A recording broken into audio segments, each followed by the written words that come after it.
in terms of the project that I'm focusing on today, it was called Mayoral Madness, which is a really hokey title, but it kind of focused around the idea that we just had our primary elections in DC about a month ago, less than a month ago. So all of our social studies classes ended up kind of focusing on civics this term just because it really worked out that way. And my class was really specifically focused on giving learners both the tools to succeed on the GED, but also giving them the tools to succeed and make change in their own communities where they wanted to, because the information on the GED, it can get a little bit boring, but all of the concepts that are there are really useful for making change in DC, changing problems that we all notice and that students definitely notice.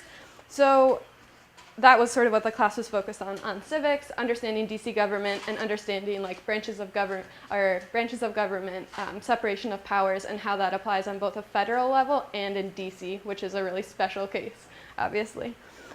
So to kind of facilitate interest in that election and in the classes we were teaching for social studies, the social studies faculty at Academy of Hope got together and organized an advocacy week and fair where we had just a week of different activities up around the school that learners could participate in all week. And we also had a fair where there were different stations with games and activities that students went around to during our social studies period. And could complete activities about voting, about why it's important to vote, what civic responsibility is, and also doing things like signing petitions or explaining and talking about issues that they cared about. So to kind of make people interested in doing that, we structured it as a carnival, and we had them being able to earn tickets for completing different tasks throughout the week.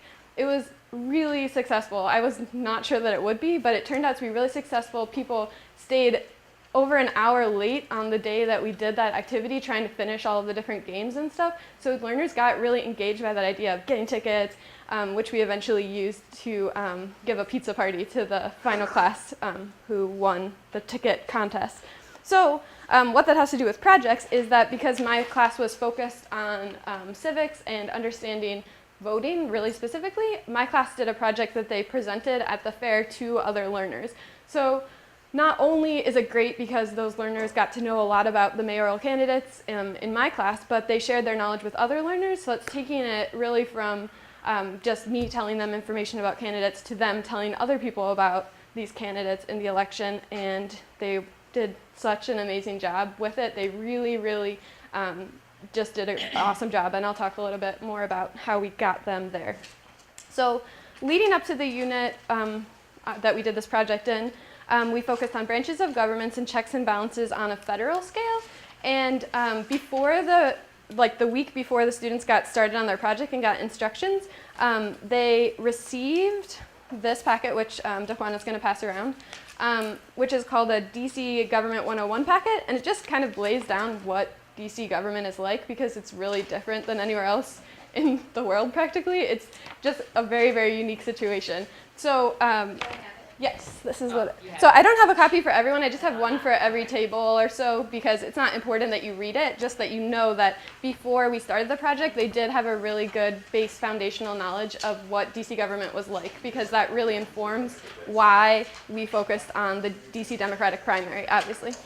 So I also have an example of like student work. So if afterwards you wanted to come check out how students completed this and sort of the way that I corrected it, usually when I correct work, I have a deadline that they have to turn it in by, and I say, I will grade your work up to that deadline. After that, you're welcome to check in with a different teacher, but you need to turn in your work by this deadline.